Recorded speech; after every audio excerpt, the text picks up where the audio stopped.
Hello everyone, welcome back to Good Lifestyle, Good English. My name is Madhavi Vemuri.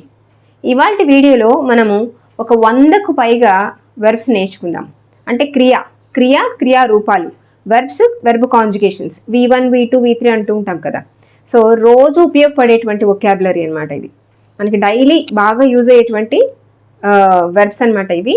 వీటి Telugu meanings with కాంజుగేషన్స్తో నేర్చుకుందాం. Okay, so verb కాంజుగేషన్స్ రెండు రకాలుగా ఉంటాయి. Verb forms regular verbs, irregular verbs రెండు రకాలు తెలుసు కదా. రెగ్యులర్ వెర్బ్స్ అంటే ఈ బేస్ ఫామ్కి V2, V3లోకి మారేటప్పటికి ఈ బేస్ ఫామ్కి డి కానీ, ఈడి కానీ, ఐఈడి కానీ జాయిన్ అవుతుంటే వాటిని రెగ్యులర్ వెర్బ్స్ అంటాము. అలా కానివన్నీ కూడా ఇర్రెగ్యులర్ వెర్బ్స్ కిందకే వచ్చేస్తాయి. అవేంటంటే ఒక్కొక్కసారి కొన్ని V1, V2, V3 మూడు వేరువేరుగా ఉండొచ్చు. V2, V3లు మాత్రమే సేమ్ ఉండొచ్చు. V1, V3లు సేమ్ ఉండొచ్చు. ఒక్కొక్కసారి మూడు సేమ్ స్పెల్లింగ్, సేమ్ ప్రొనౌన్సియేషన్ ఉండొచ్చు. సేమ్ స్పెల్లింగ్, డిఫరెంట్ ప్రొనౌన్సియేషన్ ఉండొచ్చు. రకరకాలుగా ఉంటూ ఉంటాయి. సో వీటిని ఇర్రెగ్యులర్ వెర్బ్స్ అంటాము. అవన్నీ కూడా ఇప్పుడు చూసేద్దాం. ఓకే, ఫస్ట్ రెగ్యులర్ వెర్బ్స్ చెప్తాను. సో ఫస్ట్ చూడండి, ఆస్క్ అంటే అడగటం. జాగ్రత్తగా తెలుగు మీనింగ్స్ కూడా నోట్ చేసుకోండి. అండ్ V2, V3 ఫామ్స్ కూడా నోట్ చేసుకొని వీటిని ఇలానే గుర్తుపెట్టుకోవాలి. వీటికి కొండ గుర్తులు లేదంటే ఇంకేమీ ఎలాంటివి ఉండవు. వెర్బ్ ఫామ్స్, వెర్బ్ కాంజుగేషన్స్ అవి అలానే గుర్తుపెట్టుకోవాలి. ఓకే, అలా అలవాటు చేసుకోవాలి. ఆస్క్ అంటే అడగటము. ఆస్క్డ్. వర్క్ అంటే నౌన్ అవుతుంది. వెర్బ్గా పనిచేసినప్పుడు వర్క్ అంటే పని చేయడం అనే అర్థం వస్తుంది. వర్క్డ్. నెక్స్ట్ పెయింట్ కూడా నౌన్ అవుతూ ఉంటుంది. వెర్బ్గా పనిచేసినప్పుడు పెయింట్ చేయటం, ఓకే, అనే అర్థంలో చెప్తూ ఉంటాం. పెయింటెడ్. అలానే జంప్ మీన్స్ దుమకడం అనే అర్థం వస్తుంది. జంప్డ్. నెక్స్ట్ ట్రై మీన్స్ ప్రయత్నించుట. ట్రైడ్. నెక్స్ట్ వచ్చి ప్లే అంటే ఆడుకోవడము. ప్లేడ్. లిజన్ అంటే వినటం. లిజనెడ్.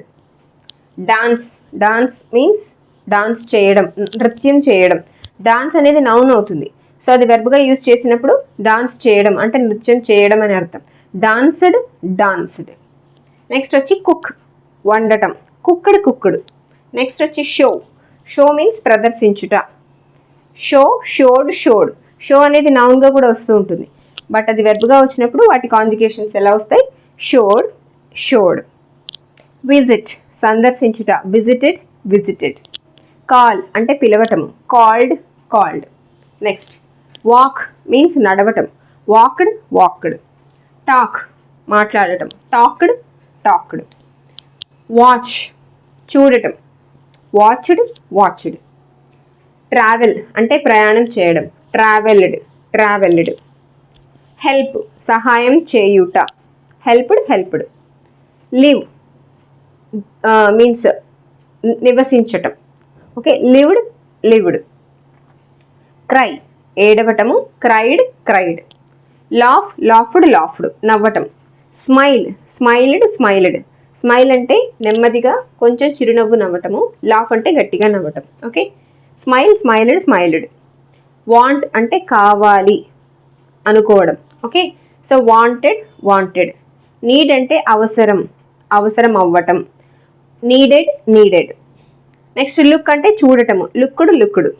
ఓకే, నెక్స్ట్ పుష్ మీన్స్ నెట్టడం. పుష్డ్. నెక్స్ట్ పుల్ మీన్స్ లాగటం. Okay, pulled. నెక్స్ట్ లాక్ అంటే నౌన్ అవుతుంది. ఓకే, తెలుసు కదా, లాక్ తాళం.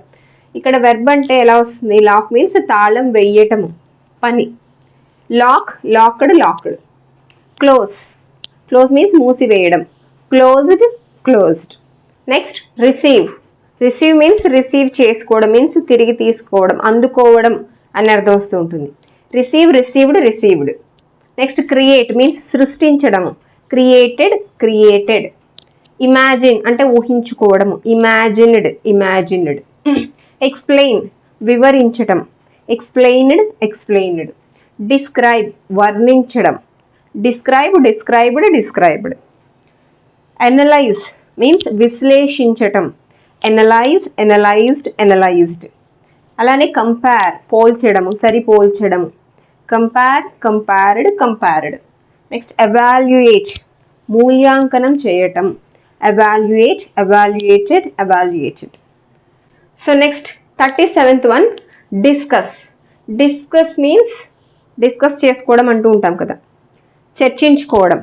Discuss, discussed, discussed. Next argue. Argue means వాదించుకోవడం. Argue, argued, argued. Next decide, నిర్ణయించుకోవడము. Decide, decided, decided. Solve. Solve means పరిష్కరించుట. ప్రాబ్లమ్ సాల్వింగ్ అంటాం కదా, సమస్య సాధన, పరిష్కారం. So solve, solved, solved. పరిష్కరించుట, పరిష్కరించెను. Next manage. మేనేజ్ మీన్స్ నిర్వహించడం. Manage, managed, managed. Next follow. Follow means అనుసరించడం అనొచ్చు. Follow, followed, followed. నెక్స్ట్ వచ్చి డిస్కవర్ అంటే కనుగొనటము. డిస్కవర్ మీన్స్ కనుగొనడం. Discovered, discovered. ఎక్స్ప్లోర్ మీన్స్ అన్వేషించుట. Explore, explored, explored. Next exhibit, ప్రదర్శించుట. Exhibited, exhibited. Exhibit, exhibited, exhibited. Next invent. Invent అన్నా కూడా కనుక్కోవడమే, కనుక్కోవడం, కనుగొనటం. Invent, invented, invented. Next design. Design అనేది నౌన్ అవుతుంది. దాన్ని వెర్బ్గా వాడినప్పుడు డిజైన్ చేయడం అంటే చిత్రీకరించడం ఆర్ ఏదైనా క్రియేట్ చేయడం అనే అర్థంలో చెప్తూ ఉంటాము. డిజైన్, డిజైనడ్, డిజైనడ్ అంటే రూపొందించడం అనే అర్థంలో చెప్తూ ఉంటాం. Okay, design, designed, designed. Next వచ్చి develop. Develop means develop, developed, developed అంటే అభివృద్ధి చెందుట. ఓకే, సో ఇంకా చూద్దాం మరికొన్ని రెగ్యులర్ వర్బ్స్ చూద్దాము. చూడండి, స్టడీ. స్టడీ మీన్స్ చదవటము. Study, studied, studied. అలానే రీసెర్చ్. రీసెర్చ్ అంటే పరిశోధన చేయడం. Okay, research, researched, researched. Next వచ్చి అబ్జర్వ్. అబ్జర్వ్ మీన్స్ పరిశీలించటం. Okay, so observe, observed, observed. Improve means develop చేసుకోవడం, పెంపొందించుకోవడం. Improve, improved, improved. నెక్స్ట్ వచ్చి ఆర్గనైజ్, నిర్వహించడము. Organise, organised, organised. నెక్స్ట్ వచ్చి ప్లాన్. ప్లాన్ అంటే ప్లాన్ చేయడం అనే అర్థంలో చెప్తూ ఉంటాము. పథకం, పథకం చేయడం, వేయడం అన్నట్లు అనమాట. Plan, planned, planned. ప్రిపేర్ అంటే సిద్ధం చేయడం. Prepare, prepared, prepared. Rehearse means సాధన చేయడం. రిహార్స్, రిహార్సల్ అంటూ ఉంటాం కదా. సో రిపీట్ చేయడం, సాధన చేయడం, ప్రాక్టీస్ చేయడం అనమాట. ప్రాక్టీస్ కూడా వస్తుంది. ప్రాక్టీస్, ప్రాక్టీస్డ్, ప్రాక్టీస్డ్ అది కూడా రెగ్యులర్ వర్బే. Rehearse, rehearsed, rehearsed. రిపీట్ పునరావృతం చేయడం. ఎస్, పునరావృతం చేయడం. Repeat, repeated, repeated. నెక్స్ట్ వచ్చి రీస్టోర్ అంటే రీస్టోర్ చేయడం, తిరిగి పునరుద్ధరించడం. ఓకే, రీఫిల్ చేయడం. రీస్టోర్, రీస్టోర్డ్, రీస్టోర్డ్ పునరుద్ధరించడం. Okay, review. రివ్యూ అంటే సమీక్షించడం. Review, reviewed, reviewed. Next check అంటే చెక్ చేయడం, తనిఖీ చేయడం. Check, checked, checked. Next one వచ్చి 61 కంట్రిబ్యూట్. కంట్రిబ్యూట్ అంటే హెల్ప్ చేయడము, ఎవరికైనా ఇవ్వటము అనే అర్థంలో చెప్తూ ఉంటాం. కంట్రిబ్యూట్ చేస్తున్నారంటే ఎవరికైనా ఏదైనా ఫ్రీగా ఇవ్వటం అనే అర్థంలో చెప్తూ ఉంటాము. Contribute, contributed, contributed. నెక్స్ట్ వచ్చి క్యారీ అంటే మోయడం. Carry, carried, carried. Next control, నియంత్రించడం. Control, controlled, controlled. Consult means సంప్రదించడము. Consult, consulted, consulted. Next demonstrate. Demonstrate means ప్రదర్శించుట. Demonstrated, demonstrated. డినై అంటే తిరస్కరించడం. Denied, denied. ఎన్హాన్స్ అంటే మెరుగుపరచడము. Enhanced, enhanced. Next ensure means guarantee ఇవ్వటము. Ensured, ensured. కన్క్లూడ్ అంటే ముగించడము. Concluded, concluded. Conclude, concluded, concluded ముగించేయడం. అలానే ఆన్సర్. ఆన్సర్ మీన్స్ ఆన్సర్ చేయడం అంటే సమాధానం ఇవ్వడం. Answer, answered, answered. ఇంకా నెక్స్ట్ మనము ఇర్రెగ్యులర్ వర్బ్స్ చూద్దాము. సో 70 వరకు మనము రెగ్యులర్ వర్బ్స్ చూసాం కదా. ఇప్పుడు మనము ఇర్రెగ్యులర్ వర్బ్స్ చూద్దాము. చూడండి, ఇర్రెగ్యులర్ వర్బ్స్ అంటే ఏంటి అసలు? రెగ్యులర్ వర్బ్స్ అంటే ఏంటి?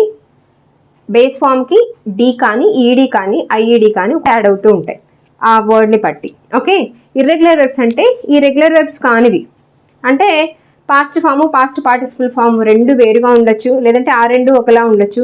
అంటే ఈడి జాయిన్ అవ్వవు, మరో విధంగా ఫామ్ అవుతూ ఉంటాయి. మూడు వేరు పదాలు కావచ్చు. ఒక్కొక్కసారి సేమ్ ప్రొనౌన్సియేషన్ ఉంటుంది, సేమ్ స్పెల్లింగ్ ఉంటుంది, ప్రొనౌన్సియేషన్ డిఫరెంట్గా ఉంటుంది. ఒక్కోసారి స్పెల్లింగ్ ప్రొనౌన్సియేషన్ కూడా సేమ్ ఉండొచ్చు. సో ఇలా రకరకాలుగా ఉంటాయి ఇర్రెగ్యులర్ వెర్బ్స్. ఓకే, సో చూద్దాము. ఫస్ట్ వన్ వచ్చి am is are. Am is ఆర్లు జనరల్గా హెల్పింగ్ వెర్బ్స్ కదా. సో ఈ డూ డస్లు కానీ హ్యావ్ హ్యాజ్లు కానీ ఇవన్నీ కూడా యాక్సిలరీ వెర్బ్స్. సో ఇవి హెల్పింగ్ వెర్బ్స్ అయినప్పటికీ కూడా ఒక్కొక్కసారి మనకి మెయిన్ వెర్బ్స్గా పనిచేస్తూ ఉంటాయి. అప్పుడు వాటి కాంజుగేషన్స్ కూడా మనం తెలుసుకోవాలి కాబట్టి చెప్తున్నాను. యామ్ అన్నా ఈజ్ అన్నా ఆర్ అన్నా ఉండటం అని అర్థం. వీటిని మనం బీ ఫార్మ్స్ అని అంటాం. బీ అంటే ఉండుట అని అర్థం. ఓకే, సో యామ్కి కానీ ఈజ్కి కానీ పాస్ట్ ఫాము వాజ్ అవుతుంది, and past participle form V3 form వచ్చి బీన్ అవుతుంది. So am was been, is was been, are were been. అర్థమైంది కదా, are plural, so were been. Next వచ్చి అదే వీటిని మనం బీ ఫార్మ్స్ అని అంటాము. నెక్స్ట్ డూ డస్లు వచ్చి డూ ఫార్మ్స్ అంటాము. ఓకే, సో ఈ డూకి కానీ డస్కి కానీ పాస్ట్ ఫామ్ వచ్చి డిడ్ అవుతుంది. V3 వచ్చి డన్ అవుతుంది. డూ డిడ్ డన్ అలా. నెక్స్ట్ హ్యావ్ హ్యాస్, వీటిని హ్యావ్ ఫార్మ్స్ అంటాము. ఈ మూడు కూడా హెల్పింగ్ వెర్బ్స్, ఆక్సిలరీ వెర్బ్స్ అనమాట. ఓకే, ఇవి మెయిన్ వెర్బ్స్గా పనిచేసినప్పుడు వీటి కాంజుగేషన్స్ ఈ విధంగా వస్తూ ఉంటాయి. హ్యావ్ హ్యాజ్లకు హ్యాడ్ హ్యాడ్ అనేటువంటి V3 ఫార్మ్స్ అనేవి వస్తూ ఉంటాయి. నెక్స్ట్ మీనింగ్స్ వచ్చి బీ ఫార్మ్స్కి ఉండుట అని అర్థం వస్తుంది. డూ ఫార్మ్స్, డూ అంటే చేయుట అని అర్థం. డూ డజ్లు అంటే చేయుట. ఓకే, హ్యావ్ ఫార్మ్స్ అంటే హ్యావ్ హ్యాజ్ హ్యాడ్ వీటికి కలిగి ఉండుట అనే అర్థం వస్తూ ఉంటుంది. ఓకే, హ్యావ్ హ్యాజ్ కలిగి ఉండుట. ఓకే, నెక్స్ట్ వచ్చి సే అంటే చెప్పడం. సెడ్. గో అంటే వెళ్ళడం. Go went gone. గెట్ అంటే పొందడం. Get got. Okay, next make అంటే తయారు చేయుట. Made. Next no, KNOW no అవుతుంది, కే సైలెంట్. నో అంటే తెలుసుకోవడం. Knew known. థింక్ ఆలోచించడం. Think thought. టేక్ తీసుకోవడం. Took taken. సీ అంటే చూడటం. Saw seen. కమ్ రావడము. Came come. నెక్స్ట్ వన్ వచ్చి గివ్ మీన్స్ ఇవ్వటం. Gave given. Next find means కనుగొనటము. ఫౌండ్. టెల్ అంటే చెప్పడము. టోల్డ్. నెక్స్ట్ వచ్చి రన్ పరిగెత్తడం. సింగ్ పాడటము. Sang sung. ఓకే, నెక్స్ట్ వచ్చి రైట్ రాయడము. Wrote written. రీడ్ చదవటము. రెడ్. నెక్స్ట్ వచ్చి డ్రైవ్. రీడ్ చదవటం చెప్పాను కదా. డ్రైవ్ మీన్స్ డ్రైవ్ చేయడం, నడపడము. ఏదైనా వెహికల్ని డ్రైవ్ చేయడం అంటే నడపడం అని అర్థం. Drove driven. నెక్స్ట్ వచ్చి హియర్ అంటే వినటము. హియర్ హర్డ్ అంటాము. డి జాయిన్ అయింది కదా, ఇది రెగ్యులర్ అనుకోవద్దు, అంటే దాని ప్రొనౌన్సియేషన్ మారిపోతాయి. హియర్డ్ అని అనం కదా, సో ఈడి జాయిన్ అయినట్లు సౌండ్ రాదు. ఇది డి జాయిన్ అయినట్టు సౌండ్ మనం రెగ్యులర్ వెర్బ్స్లో లాగా రాదు, డిఫరెంట్గా ఉంటుంది. హియర్ హర్డ్ అని పలకాలి. ఓకే, నెక్స్ట్ ఈట్ అంటే తినటము. At eaten. స్లీప్ పడుకోవడం, నిద్రపోవడం. స్లెప్ట్. నెక్స్ట్ డ్రింక్ తాగటము. డ్రంక్. లెర్న్ అంటే నేర్చుకోవడము. లెర్న్డ్. ఓకే, నెక్స్ట్ గ్రో అంటే పెరుగుట. గ్రోన్. నెక్స్ట్ వచ్చి స్టాండ్. స్టుడ్. మీట్. స్టాండ్ అంటే నిల్చోవడం, చెప్పానా లేదు. ఓకే, మీట్ మీన్స్ కలుసుకోవడం. మెట్. ఫీల్ అంటే ఫీల్ అవ్వడం, మీన్స్ అనుభూతి చెందుట. ఫెల్ట్. నెక్స్ట్ సిట్ కూర్చోవడం. సాట్. స్టాండ్ నుంచోవడం. స్టుడ్. నెక్స్ట్ వచ్చి సెండ్ పంపుట. సెంట్. స్పీక్ మాట్లాడుట. Spoke spoken. అండర్స్టాండ్ అర్థం చేసుకోవడం, అండర్స్టాండ్. Understood understood. నెక్స్ట్ వచ్చి లీడ్. లీడ్ అంటే లీడ్ చేయడం అంటూ ఉంటాం కదా, లీడర్. లీడ్ చేసేవాళ్ళని లీడర్ అంటారు. సో దారి చూపించేవాడు, సో దారి చూపించుట అని అనుకోవచ్చు. Lead, led, led. నెక్స్ట్ వచ్చి బిల్డ్. బిల్డ్ మీన్స్ నిర్మించుట, నిర్మాణం చేయడం, నిర్మించుట. So build, built, built. Bring అంటే తెచ్చుట, bring, brought, brought. So next one put అంటే ఉంచుట, put, put, put. Same spelling, same pronunciation. Cut కూడా అంతే. కట్ అంటే కట్ చేయడం, కత్తిరించుట. Cut, cut, cut. Same spelling, same pronunciation. And the last one bite. Bite means, bite అంటే ఒక చిన్న పీస్ అని కూడా అర్థం వస్తుంది, అది నౌన్. ఇక్కడ వెర్బ్గా పనిచేసినప్పుడు దాని అర్థం కొరకడం అనమాట. Bite, bit, bitten. Okay, so these are the irregular verbs. ఇంకా చాలా ఉన్నాయి, మళ్ళీ వీలైనప్పుడు మరికొన్ని 100 వెర్బ్లు నేను చెప్తాను. సో 100కు పైగా ఇవాళ చెప్పడం జరిగింది. జాగ్రత్తగా కేర్ఫుల్గా నోట్ చేసుకోండి, అలవాటు చేసుకోండి. కాంజుగేషన్స్ అనేవి అలవాటు చేసుకుంటేనే గుర్తుంటాయి, అంటే బై హార్ట్ చేయాలి. ఓకే, అలా గుర్తుపెట్టుకోండి. Okay, thank you.